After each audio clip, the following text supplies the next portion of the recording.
नमस्कार जैन, स्वागत है आपका हमारे YouTube चैनल पर। जी हाँ दोस्तों, आज हम बात करेंगे अवतल दर्पण तथा उत्तल दर्पण से संबंधित जितने भी परिभाषाएं हैं। हाँ दोस्तों, आप केवल इस वीडियो को 5 मिनट देख लीजिएगा, आपको परिभाषाएं रटने की ज़रूरत नहीं पड़ेगी, ये मेरा वादा है। जी हाँ दोस्तों, और आपको एक सिस्टमेटिक ढंग से ये सारी परिभाषाएँ याद हो जाएंगी आज। जी हाँ दोस्तों, सबसे पहले हम बात करेंगे अवतल दर्पण किसे कहते हैं और उत्तल दर्पण किसे कहते हैं। अव मतलब होता है मेरे भाई धंसा हुआ। क्या होता है अव मतलब? धंसा हुआ। आपका तल मतलब होता है परावर्तक पृष्ठ। तो हम बोल सकते हैं ऐसा दर्पण। क्या बोलेंगे मेरे भाई? ऐसा दर्पण जिसका परावर्तक पृष्ठ अंदर की ओर क्या होता है, धंसा हुआ होता है, उसे हम क्या बोलेंगे? अवतल दर्पण। और यहाँ पर हम किसकी बात करेंगे? उत्तल दर्पण। वो मतलब होता है मेरे भाई उभरा हुआ। क्या होता है? उभरा मतलब क्या होता है? उठा हुआ। तो क्या बोलेंगे? ऐसा दर्पण जिसका परावर्तक पृष्ठ क्या होता है, उभरा हुआ होता है, उसे हम क्या बोलेंगे? उत्तल दर्पण।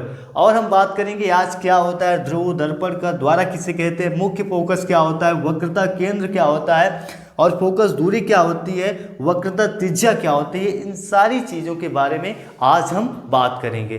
तो सबसे पहले हम बात करेंगे दर्पण का द्वारा किसे कहते हैं, चाहे वो अवतल दर्पण का हो चाहे वो उत्तल दर्पण का हो। तो बात करेंगे दर्पण का द्वारक क्या होता है। तो वास्तव में आपको हम बता दें माय डियर फ्रेंड, जो आपका दर्पण का द्वारक होता है ना, जो आपका परावर्तक पृष्ठ होता है, चाहे अवतल दर्पण का हो चाहे उत्तल दर्पण का हो, वही आपका दर्पण का द्वारक होता है। अब हम बात करेंगे दोस्तों ध्रुव। ध्रुव किसे कहते हैं? ध्रुव यानी कि जिसे हम पोल बोलते हैं। तो हम बोल सकते हैं आपके अवतल दर्पण के परावर्तक पृष्ठ का मध्य बिंदु या उत्तल दर्पण के परावर्तक पृष्ठ का मध्य बिंदु।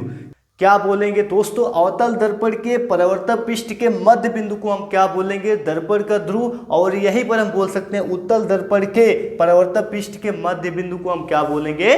उत्तल दर्पण का ध्रुव। ये आपका हो गया दर्पण का ध्रुव। अब हम बात करेंगे वक्रता केंद्र क्या होता है। किसकी बात करेंगे?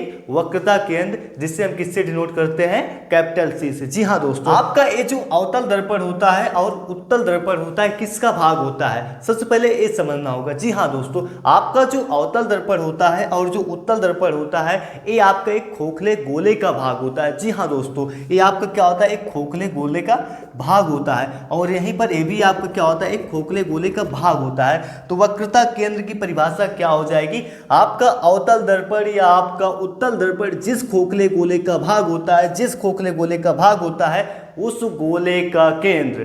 क्या बोला हमने माय डियर फ्रेंड? उस गोले का केंद्र अवतल दर्पण का वक्रता केंद्र कहलाता है, या उत्तल दर्पण का क्या कहलाता है? वक्रता केंद्र कहलाता है। फिर से एक बार सुन लीजिए माय डियर, क्या हो जाएगा? आपके अवतल दर्पण क्या हो जाएगा दोस्तों? अवतल दर्पण जिस गोले का भाग होता है या उत्तल दर्पण जिस गोले का भाग होता है, उस गोले का केंद्र, उस गोले का केंद्र या उस गोले का केंद्र अवतल दर्पण का क्या कहलाएगा? वक्रता केंद्र। या उत्तल दर्पण का क्या कहलाएगा?